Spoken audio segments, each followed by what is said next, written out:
Language has rules, but some words seem to exist just to break them.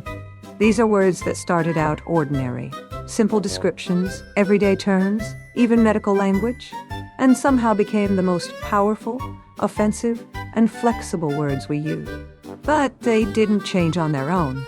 People did that. Through misunderstanding, through overreaction, through turning small things into big problems. And over time, those reactions stuck. This is the story of how normal words became swear words, and how we turned them into tools for anger, humor, and everything in between. The word fuck likely comes from early Germanic roots, Dutch folken, to breed, and German ficken, to rub or move back and forth. Its earliest appearances in English are deliberately hidden or disguised, suggesting it was already considered improper. One of the earliest suspected uses appears in a 15th century coded poem, where the word is partially obscured to avoid direct offense. By the 16th and 17th centuries, fuck had clearly taken on a sexual meaning. What's interesting is how quickly it escaped that narrow definition. Originally tied to a physical act, it expanded into several distinct roles in everyday language. As a verb, it came to mean damaging or ruining something. I fucked it up as an insult. It becomes direct and absolute. Fuck you as an intensifier. It amplifies meaning. So fucking good, and as a filler word, it becomes part of speech itself. I was just fucking standing there. This flexibility is what makes fuck unique. Most words have one role. Fuck has many, and can shift between them instantly.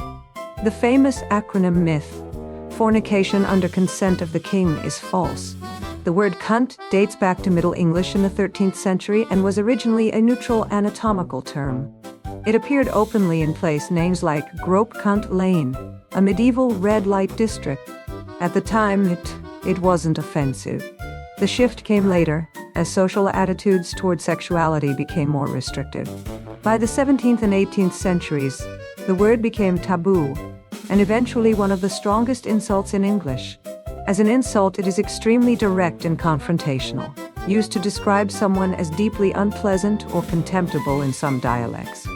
Particularly in British and Australian English, it can also function differently depending on tone. Hostile insult, or in rare contexts, casual or even familiar language. Unlike many other swear words, it does not function well as a verb or intensifier. There are no credible acronym origins. Its development is entirely linguistic. The word shit comes from Old English sit, meaning excrement, with related forms across Germanic languages. Originally, it was purely descriptive, a practical word for something everyone understood and dealt with. There was nothing inherently offensive about it. The shift began as language became more metaphorical.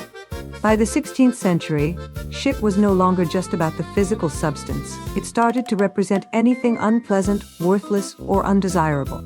Over time, it expanded into several roles. As a noun, it refers to something of low quality or no value.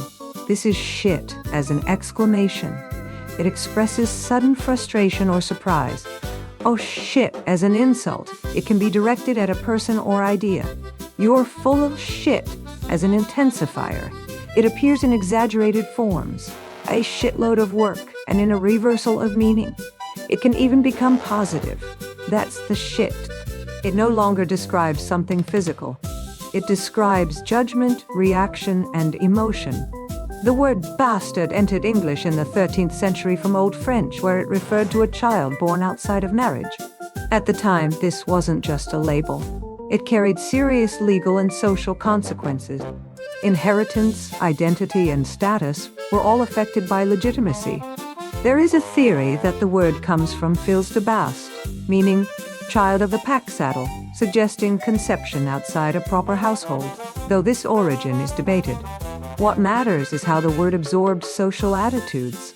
Originally neutral and descriptive, it gradually took on the stigma associated with illegitimacy. Over time, that stigma shifted from the condition to the person. As a noun and insult, it became a way to describe someone unpleasant or unfair. You bastard. As a general descriptor, it can refer to something difficult or frustrating. This bastard of a machine won't work.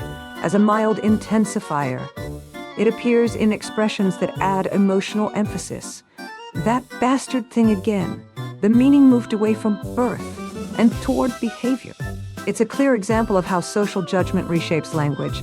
The word wanker emerged in British English in the late 19th to early 20th century, derived from wank, meaning masturbation. While the literal origin is clear, the insult itself is less about the act and more about what it implies. The word targets a type of behavior. It suggests someone who is self-absorbed, self-important, or performing for attention without real substance. As an insult, it describes a person seen as foolish or contemptible. He's a wanker. It also carries a strong sense of social judgment. Someone trying too hard, someone pretending to be more impressive than they are, someone unaware of how others perceive them, unlike more flexible swear words. Wanker does not commonly function as a verb or intensifier. Its meaning is concentrated and specific. That focus gives it a particular sharpness. It reflects not just offense, but ridicule. The word bollocks comes from Old English volucus, meaning testicles, and has been in use for over 1,000 years. Like many anatomical terms, it began as neutral before gradually taking on informal and vulgar uses. What makes bollocks unusual is how widely its meaning expanded. As a noun, it commonly refers to nonsense or something untrue. That's bollocks as an exclamation. It expresses frustration or disappointment. Oh, bollocks as an intensifier or expression of approval. It can reverse meaning entirely. The dog's bollocks, something excellent. This range shows how context defines meaning. The same word can express dismissal anger or praise its flexibility as a defining feature. Rather than becoming more specific over time, bollocks became broader, adapting to different tones and situations. The word arse. Arse comes from Old English airs, meaning the buttocks, and has remained in continuous use for over 1,000 years. Unlike many other swear words, its meaning has stayed relatively stable. It has always referred to the same anatomical feature. What changed is how it is used socially. As a noun, it remains descriptive, though informal. As an insult, it appears most often in compound forms. Arsehole as a behavioral descriptor, it can refer to laziness or foolishness. Lazy arsey. It can also function as a mild expression of annoyance or dismissal in everyday speech. Unlike stronger swear words, arse never became extremely taboo. Instead, it settled into a consistent role as a low-level vulgarity. Its longevity shows that not all offensive words escalate in intensity. Some simply persist, adapting without becoming extreme. The word prick originates from Old English words meaning point or to stab. Initially, it referred to something sharp or piercing with no vulgar meaning. By the 16th century, it had developed into slang for the penis, likely due to the association with something pointed. From there, it shifted again. As a noun and insult, it describes someone irritating or unpleasant. He's a prick. The transition is metaphorical. What was once physical sharpness becomes emotional sharpness. Someone who causes discomfort or irritation. Unlike more flexible swear words, prick does not commonly function as an intensifier or filler. Its meaning remains focused and direct. That simplicity gives it clarity. It doesn't exaggerate. It labels. The word twat. Twat appears in English around the 17th century as a vulgar anatomical term, though its exact origins are uncertain. Early printed uses suggest it was already considered crude and inappropriate. Over time, its meaning shifted significantly. As a noun and insult, it came to describe someone behaving foolishly or obnoxiously. Don't be a twat.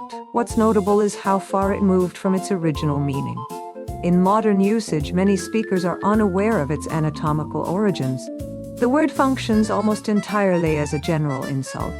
It does not commonly act as a verb or intensifier, which keeps its meaning concentrated. Its impact comes from tone rather than flexibility. It's less about what it means and more about how it's said. The word damn. Damn comes from the Latin damnare, meaning to condemn, entering English through Old French. Its early use was strongly tied to religion, particularly the concept of eternal punishment. To damn something was to condemn it in a spiritual sense. Because of this, the word carried significant weight. Over time, as religious language became less central in everyday speech, its intensity weakened. As an exclamation, it expresses frustration or annoyance. Damn it, as an intensifier, it adds emphasis. Damn good in earlier periods. Using the word casually would have been considered inappropriate or even blasphemous. Today, it is relatively mild. This shift shows how language evolves alongside culture. What was once sacred becomes ordinary. Swear words don't just exist on their own. They depend on the situation, on the moment, on what you're trying to say, and how strongly you feel it. When you're angry at someone, it's direct, personal. You fucking idiot. You fucking wanker. You absolute prick. You useless bastard. You fucking cunt. Short, dirty, sharp, dirty wheel. No explanation needed. When something goes wrong, it's not about a person, it's the situation. What the fuck was that? That's complete bollocks. Oh shit, here we go again. It's frustration, not accusation. Then there's the quieter kind, social judgment. You daft twat. You cheeky bastard. You lazy ass. You arrogant prick. Not shouted, but understood. Sometimes it's the object, the moment, the failure. This fucking thing won't work. This is a pile of shit. That's absolute fucking nonsense. It's not precise, but it says everything. Swear words don't always insult. Sometimes they just intensify. You smug little wanker. You absolute fucking twat. You annoying little prick. They add weight. They push the feeling further. And sometimes it's instinct. Oh bollocks, I forgot. Damn, that was close. Oh shit, that's bad. No thought. Just reaction. And occasionally, it's not even that serious. You stupid bastard. You ridiculous ass. You fucking muppet. More humor than anger. And sometimes, you don't even need them to make perfect sense. They just fit. Because in the end, these words aren't really about what they mean.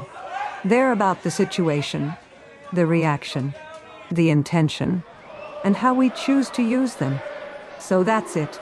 Now you know where they came from, how they changed, and why they still work. Use them wisely, or don't. Now fuck off.